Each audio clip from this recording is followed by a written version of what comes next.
My expertise, as you know, is CIA, Marine Corps, 3 CIA secret wars. I had a position in the National Security Council in 1975 as the chief of the Angola task force running the secret war in Angola. It was the 3rd CIA secret war I was part of. The National Security law creating the National Security Council and the CIA, as you know, was passed in 1947. The CIA was given this charter to perform such other duties and function as might be necessary to the national security interest, and given a vague authority to protect its sources and methods. I think it was in the mid-'80s that I coined this phrase, the Third World War, because in my research I realized that we were not attacking the Soviet Union and the CIA's activities. We were attacking people in the Third World. And I'm going to just quickly, in the interest of time, just give you a little sense of what that means, this Third World War. Basically, it's the third, I believe, in terms of loss of life and human destruction, the third bloodiest war in all of history. They undertake to run operations in every corner of the globe. They also undertook the license of operating just totally above and beyond U.S. laws. They had a license, if you will, to kill, but also they took that to a license to smuggle drugs, a license to do all kinds of things to other people and other societies in violation of international law, our law, and every principle of nations working together for a healthier and more peaceful world. Meanwhile, again, they battled to convert the U.S. legal system in such a way that it would give them control of our society. Now, we have massive documentation of what they call the secret wars of the CIA. We don't have to guess or speculate. We had the Church Committee investigate them in 1975, gave us our first really in-depth, powerful look inside this structure. Senator Church said in the 14 years before he did his investigation that he found they had run 900 major operations and 3,000 minor operations. And if you extrapolate that over the whole period of the 40-odd years that we've had a CIA, you come up with 3,000 major operations and over 10,000 minor operations.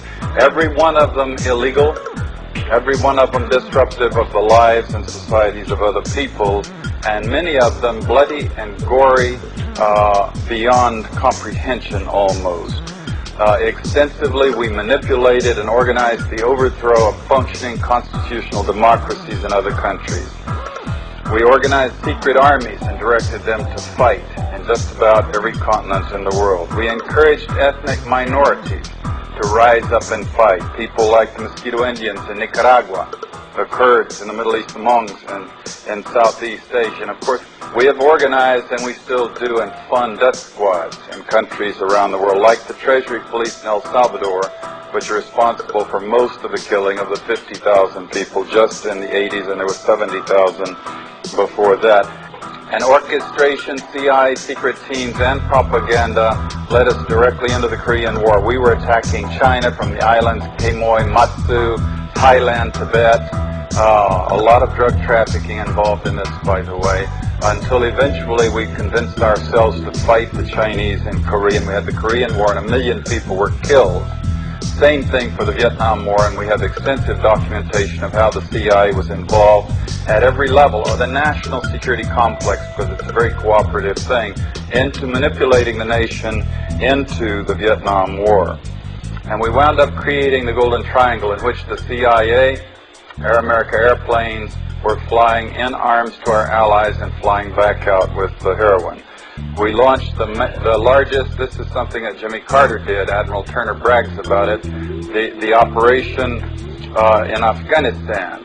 Biggest single operation, I'm told, in the history of the CIA's secret wars. And sure enough, very quickly we produced the Golden Crescent, which is still the largest source of heroin perhaps in the world today. I'm trying to summarize this Third World War that the CIA, the U.S. national security complex with the military all interwoven in it in many different ways, has been waging. Let me just put it this way. The best heads that I coordinate with studying this thing, we count at least minimum figure 6 million people who've been killed in this long 40-year war that we've waged against the people of the Third World.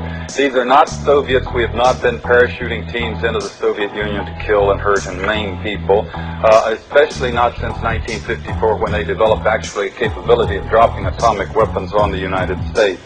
They aren't British, French, Swedes, Swiss, Belgians. We don't do bloody, gory operations in the countries of Europe. These are all people of the Third World. They're people of countries like the Congo, Vietnam, Cambodia, Indonesia, Nicaragua, where conspicuously they nor their governments do not have the capability of doing any physical hurt to the United States. They don't have ICBMs. They don't have armies or navies. They could not hurt us if they wanted to. There has rarely been any evidence that they really wanted to, and that in fact is perhaps the whole point. If they had had ICBMs, we probably wouldn't have done the things to them for fear of retaliation. Cheap shots, if you will, killing people of other countries of the world who cannot defend themselves under the guise of secrecy and under the rubric of national security.